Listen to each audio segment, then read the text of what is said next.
How are sickled red blood cells identified in sickle cell diagnosis?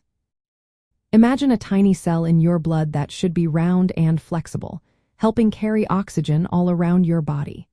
In sickle cell disease, some of these cells change shape into a sickle or crescent. But how do doctors find out if someone has these misshapen cells? The answer lies in a series of precise blood tests that detect the abnormal hemoglobin responsible for the sickle shape.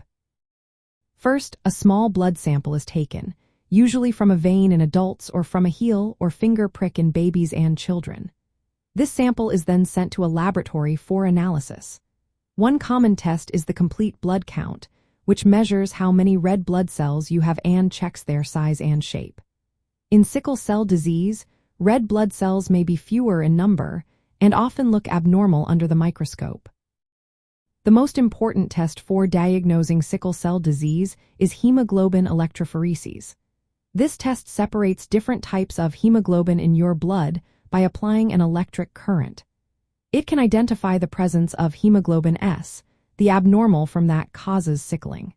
If hemoglobin S makes up most of the hemoglobin in the blood, it confirms sickle cell disease. If both hemoglobin S and normal hemoglobin A are present, it suggests sickle cell trait, meaning the person carries the gene but usually does not have symptoms. Another advanced technique is high-performance liquid chromatography, or HPLC. This method precisely measures the amounts of various hemoglobins, including hemoglobin S, A, C, and fetal hemoglobin.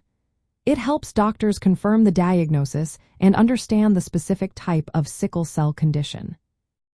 In recent years, rapid immunoassays like the Hemotype SC test have become popular. These quick tests use special antibodies to detect different hemoglobin types and give results in about 20 minutes. They are especially useful in newborn screening programs and in areas with limited laboratory facilities.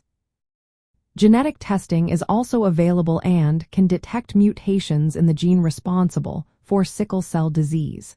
This is particularly helpful for confirming diagnosis, screening carriers, or prenatal testing through procedures like amniocentesis.